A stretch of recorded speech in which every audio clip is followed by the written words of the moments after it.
Hela historien finns att läsa i den här nyligen utkomna boken För att kunna leva, en nordkoreansk flickas resa till frihet. 22-åriga Yeonmi Park lyckades med det som i princip är helt omöjligt, nämligen att fly från den slutna diktaturen Nordkorea när hon bara var 13 år gammal. Hon levde då i gränsstaden Hejsan och tillsammans med sin mamma så tog hon sig över isen på floden till Kina. Och nu är hon här hos oss. Warm welcome, Yeonmi. Thank you so much for having me on the show. I'm really honored. We're really happy to have you here. Could you please, Yeonmi, tell us the first memories from your childhood in North Korea? Oh, actually, my first childhood was very different. I was very surprised when I came to the West. The parents encouraging their children to express their thoughts and express their opinions. But the very first thing my mom told me was that not to even whisper, because the birds and mice can hear you. And that was the very first memory that I learned. And at a very young age, I knew that I should not whisper in this country. Actually, the mouth was the most dangerous thing that I had. And that was the only thing that I had to always keep track of. Can you give me an example of what it's like? Oh, of course, the common laws in this country, like justice, equality, anything, gender issue, anything not discussed in our country. Everything, the TV shows, movies, songs, books, anything that I could access to was the propaganda and their leader. And I totally believed that Kim Jong-il, my leader, could read my mind. So being in North Korea was not only like physically not free, but I was not free emotionally. I was not free to think.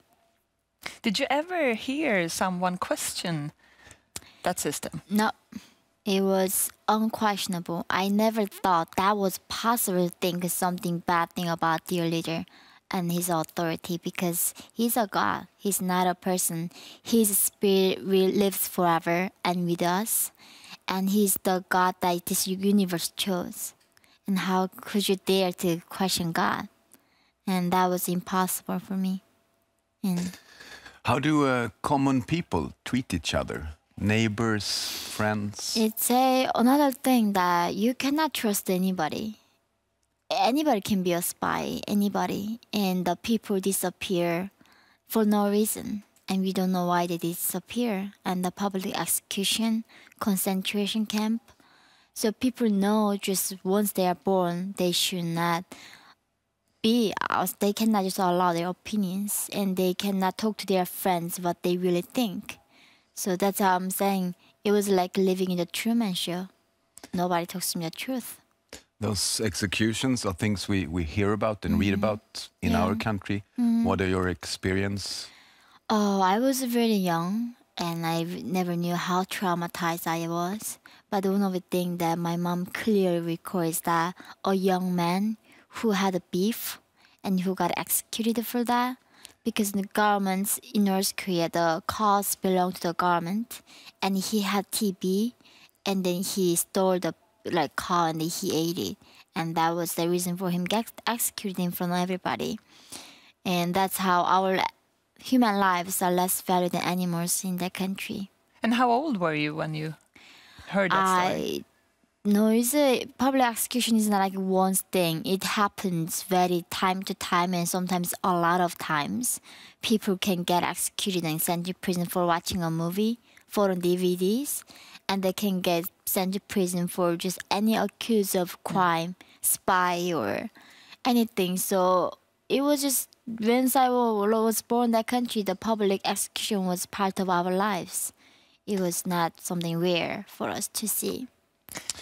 And then you managed to escape together with your mother. Oh, one of the reasons why I escaped was starvation. I was not dreaming of freedom. I did not even know what it means to be free.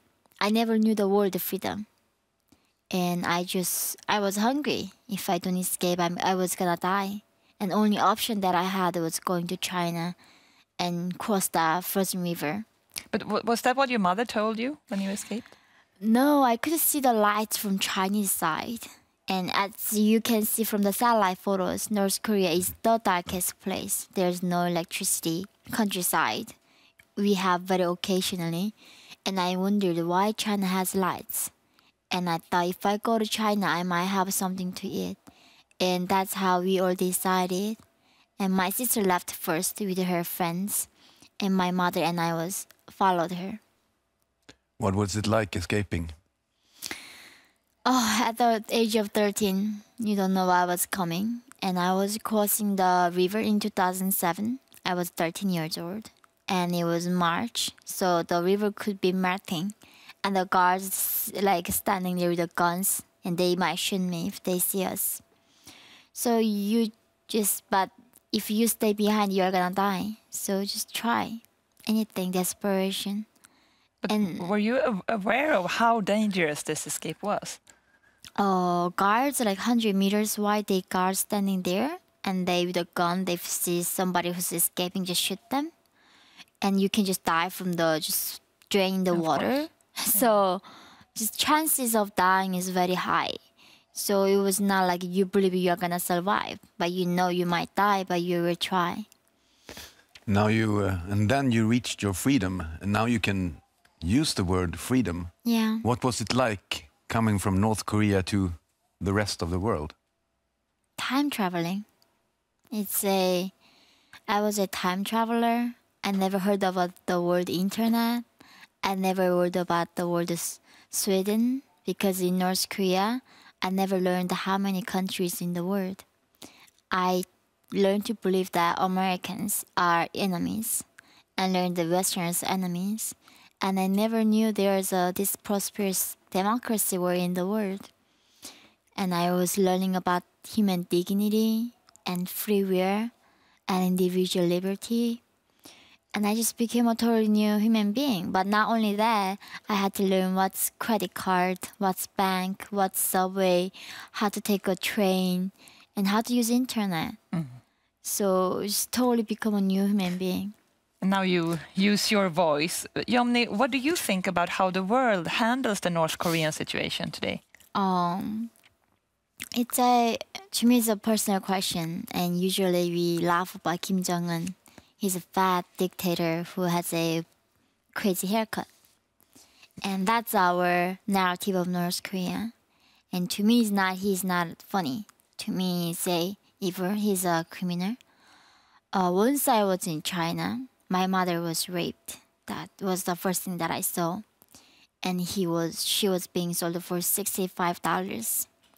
And at the age of 13, I was sold for $260 as a sex slave. And this is happening to the people. And North Korean women, once they escape, 80% being victimized of this human trafficking. And recently we talk about one-child policy ended in China. And we are the biggest victims because Chinese, in the rural areas, they don't have women and they buy us like a merchandise. And this world don't know. My mom's price $65. But we really don't talk about the reality, what the people live under this dictator.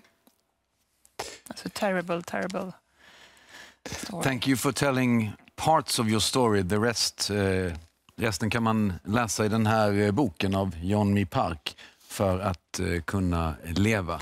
Tusen tack för att du kom till Nyhetsmorgon. Thank you so much for coming to Nyhetsmorgon. Thank you so much. Thank you.